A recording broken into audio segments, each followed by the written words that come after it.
Assalamualaikum warahmatullahi wabarakatuh. Di video ini kita akan mereaksi dari pertanyaan yang diajukan oleh fraksi Partai Golongan Karya terhadap satu penguatan Raperda tentang PDAM. Setelah saya baca dan tonton berkali-kali video itu, baru saya sadar bahwa pertanyaan atau usulan Raperda atau masukan atau konten atau isi dari Raperda itu memang perlu direvisi sepertinya, karena Perda PDAM yang akan digodok atau disahkan menjadi perda itu akan memperkuat lagi fungsi PDAM. Setelah saya dengarkan berkali-kali, berarti yang selama ini bukan bupati ataupun PJ bupati tidak dapat melaksanakan peningkatan layanan air bersih, tapi pengaturan atau aturan yang sejauh tentang PDAM itu belum begitu kuat untuk para direktur melaksanakan dan pengawasan dari pihak DPR. Saya yakin air bersih itu tidak hanya masyarakat yang sebagai objek yang membutuhkan, tetapi para petinggi atau pemikir legislatif DPR kita maupun eksekutif pemerintah kita sangat memikirkan dan telah banyak ke berbagai tempat untuk supaya PDAM kita itu atau air bersih di Kabupaten Banyuasin itu dapat terpenuhi sebagian minimal begitu. Yuk langsung saja kita simak pertanyaan dan jawaban pertanyaan dari anggota DPRD dan dijelaskan oleh Bapak PJ Bupati yang baru beberapa minggu bertugas di Kabupaten Banyuasin ini. Dan acara ini adalah dalam rangka rapat paripurna DPRD Kabupaten Banyuasin dalam rangka penyampaian nota atau penjelasan tentang rancangan peraturan daerah usul inisiatif DPRD Kabupaten Banyuasin tahun 2024 pada rapat paripurna DPRD Kabupaten Banyuasin. Yuk langsung saja kita dengarkan pertanyaannya. Dan bila kita belum memahami, ulangi dan ulangi. Selamat menyaksikan. Izin pimpinan. Siap. Sebelum ditutup untuk paripurna yang ketiga. Silakan, Pak. Terima kasih pimpinan yang baik hati. Yang kami hormati Bapak Wakil Ketua DPRD Banyuasin, Bapak PJ Bupati Banyuasin, serta Bapak hadirin sekalian. Saya M. Nasir dari fraksi Partai Golkar, Pak PJ. Salam kenal Bapak PJ yang kami hormati. Ada beberapa hal yang ingin saya sampaikan di sini menyangkut tugas masa jabatan kami, kurang lebih mungkin 1 bulan lagi berakhir. Pak PJ mungkin tidak sampai tanggal 11 September yang akan datang. Kami sudah harus mengakhiri jabatan kami sebagai anggota DPRD Kabupaten Banyuasin. Namun kami merasa masih banyak tugas yang belum kami selesaikan pada saat kami menjabat periode 2019-2024 ini. Terkait dengan perda yang akan kita sepakati atau kita bentuk dalam jangka waktu 2 minggu ke depan, yang ingin kami sangat perhatikan adalah perda tentang PDAM, Pak Bupati, menyangkut banyak sekali janji-janji Bupati yang lalu yang tidak bisa dilaksanakan terkait dengan penyediaan PDAM, Pak Bupati. Itu yang kami rasakan. Walaupun saya sendiri sebenarnya tidak langsung berdomisili di Kabupaten Banyuasin, tapi keluhan masyarakat yang kami wakili terkait PDAM ini masih sangat banyak masalah. Gitu. Ada baiknya kita belajar di Kota Palembang, mengapa Kota Palembang bisa begitu bagus dalam penyediaan PDAM-nya, namun kita Kabupaten Banyuasin yang begitu dekat, bahkan kita sebagai penyanggah Kota Palembang atau ibu kota provinsi, tidak bisa, paling tidak mendekati atau tidak terlalu jauh perbedaannya antara warga masyarakat yang berada di Kota Palembang. Sedikit saja bergeser, sebagai contoh di Talang Keramat, Pak PJ Bupati, mereka mengalami perbedaan yang luar biasa terkait dengan PDAM. Itu yang pertama, Pak Bupati. Nah, teman-teman, di situ fraksi Partai Golkar menganalisis atau membandingkan dengan Kota Palembang.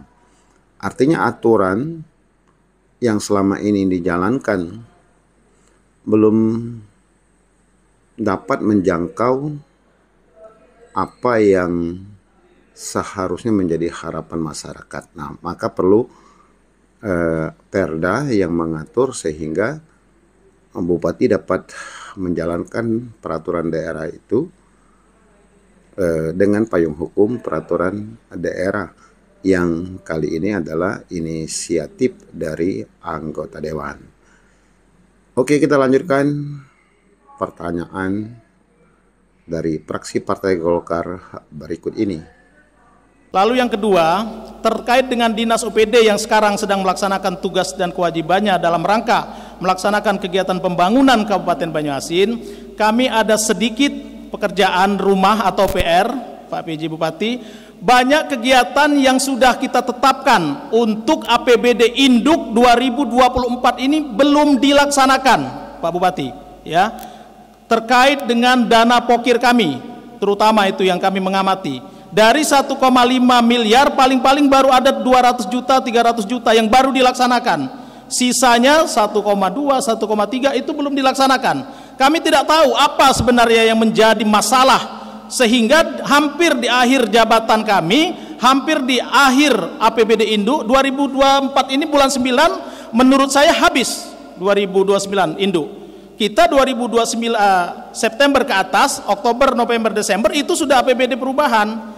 Nah, bagaimana kita mau melaksanakan kegiatan APBD perubahan kalau APBD Induk 2024 saja belum terlaksana gitu. Nah, ini mungkin kami perlu perhatian dari Pak Bupati kepada Dinas OPD yang masih belum selesai melaksanakan kegiatan program pembangunannya. Demikian Pak PJ Bupati yang saya hormati, terima kasih atas waktunya. Saya mohon maaf atas kekurangan. Saya akhiri wabillahi taufiq wal hidayah. Wassalamualaikum warahmatullahi wabarakatuh.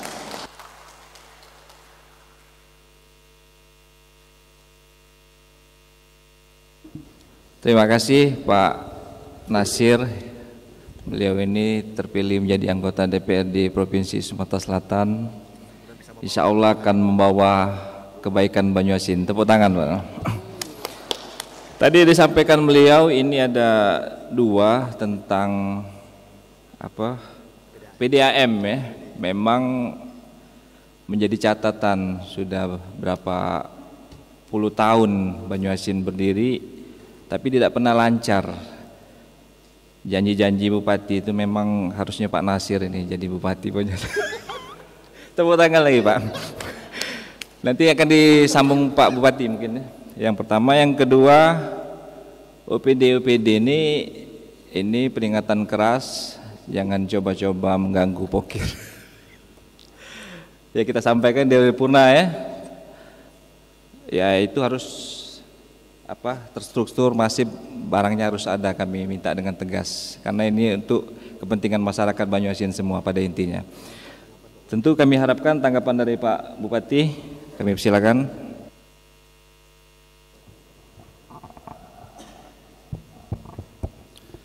Baik, bismillahirrahmanirrahim.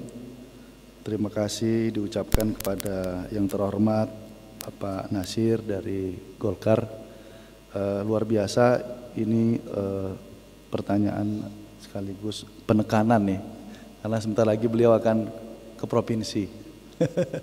Mudah-mudahan bisa membawa kemajuan buat Banyuasin ke depan. Terkait dengan PDAM, saya juga kurang lebih 3 minggu ini mempelajari Pak permasalahan yang ada terkait air bersih di Banyu Asin. Jadi memang sungguh memiliki peluang yang besar kita sebetulnya karena dekat dengan Palembang. Karena air bersih kita ini kan setelah dilakukan penelitian dari riset yang terkait, sulit untuk mendapatkan sumur bor juga Pak ya, mata air dan lain sebagainya, sehingga kita mengandalkan PDAM. Oleh karena itu PDAM ini memang menjadi tumpuan yang cukup vital buat kita untuk pengadaan air bersih di Kabupaten Banyu Asin. Kaitan dengan hal itu kami sudah tanya kepada teman-teman OPD yang terkait dan juga beberapa staf kendalanya apa terkait PDAM, dan memang ternyata untuk membangun saluran PDAM itu cukup besar, investasi yang harus kita gelontorkan cukup besar. Kurang lebih saya tanya ada sekitar 65 M Pak, ada yang bilang 40 M. Saya bilang luar biasa ya, ini membutuhkan modal yang besar. Tapi saya yakin ada pola-pola yang lain mungkin bisa kita lakukan. Nah akhirnya kemarin saya tanya, ternyata ada MOU antara Pemkab Banyu Asin dengan PT TSM. Nah ini kita akan mendapatkan bantuan penyaluran air bersih dari PT TSM dengan MOU PKS, sehingga kita mendapatkan bagi hasil. Kita tidak perlu menyiapkan anggaran yang besar, nanti PT TSM yang melaksanakannya, kita mendapatkan hasilnya. Nah ini juga metode yang bagus saya pikir. Nanti Pak Sekda sama-sama kita coba dengan anggota DPRD yang terhormat, kita coba rumuskan dan juga bikin roadmap-nya menuju ke sana. Apakah bisa dilakukan dulu percontohan di 2 kecamatan misalnya, sehingga apabila ini berhasil bisa kita lanjutkan kepada kecamatan-kecamatan lainnya. Kemarin juga saya ke Kecamatan Muara Telang Pak, kurang lebih 1 jam ya ke sana, naik speedboat. Di sana juga sungguh miris kita lihat, air bersihnya sangat terbatas karena sumur bor pun dapat hasilnya keruh airnya, sehingga memang perlu ada penyulingan. Nah ini permasalahan air bersih kita ini memang agak sungguh krusial karena kita terdiri dari 20 pulau juga, 20 pulau dan kecamatannya jauh-jauh. Tetapi saya optimis untuk kita lakukan beberapa langkah-langkah penyelesaian yang maksimal nantinya melalui dorongan Bapak Ibu semua. Dan yang selanjutnya terkait dengan pokir, saya selalu nanya Pak ke OPD terkait, saya bilang untuk pokir tolong segerakan. Saya sudah arahkan Pak di OPD terkait untuk hal tersebut, karena kita tidak boleh stagnan, harus terus jalan. Program-program tidak boleh terhambat karena satu program 2 dan 3 dan selanjutnya. Sehingga secara paralel pokir tetap jalan, 2024 perubahan tetap jalan. Jadi secara paralel, tidak boleh ada yang terhenti karena 1-2 hal. 1-2 hal itu. Ya. Jadi saya minta betul kepada OPD terkait, tadi baru saya panggil juga Diknas, Dinkes, ya, PUPR, tolong dilaksanakan segera, karena kita tidak boleh saling menunggu, karena ini menyangkut hajat hidup masyarakat Kabupaten Banyu Asin yang tercinta. Terima kasih, mungkin itu tanggapan saya Pak. Insya Allah semua akan berjalan dengan baik, semua akan berjalan dengan sesuai apa yang sudah kita tetapkan di tahun lalu. Nah ini tahun ini kita tetapkan untuk tahun depan, untuk masyarakat Banyu Asin, dan tahun ini juga kita akan rencana Pak Ketua tanggal 23 kalau nggak salah ada pembahasan 2024 dan berakhir di tanggal 30 kalau nggak salah. Insya Allah semua akan berjalan dengan sesuai dengan rencana peraturan perundang-undangan yang ada. Terima kasih sekali lagi Pak Nasir luar biasa, sukses Pak di DPRD Provinsi. Wassalamualaikum warahmatullahi wabarakatuh. Terima kasih Bapak penjabat Bupati yang telah menyampaikan tanggapan atau jawaban dari Pak Nasir. Akhirnya dengan mengucapkan Alhamdulillahirabbil alamin, dapat paripurna 6, masa persidangan 3, rapat kedua DPRD dalam acara penyampaian tanggapan atau pendapat Bupati Banyuasin terhadap 7 rancangan peraturan daerah usul inisiatif DPRD Kabupaten Banyuasin tahun 2024. Hari ini Senin tanggal 19 Agustus tahun 2004 saya skor. Untuk dilanjutkan pada hari ini juga Senin 19 Agustus 2024 pukul 1 waktu Indonesia Barat dengan agenda mendengarkan tanggapan atau jawaban praksi-praksi DPRD Kabupaten Banyuasin. Demikianlah acara rapat paripurna hari ini. Terima kasih atas perhatian, bantuan semua pihak atas terlaksana rapat paripurna hari ini. Ke rumah Pak Taufik membeli batik. Batik dibeli di Tanjung Batu. Wallahul muwaffiq ila aqwamit thoriq. Wassalamualaikum warahmatullahi wabarakatuh.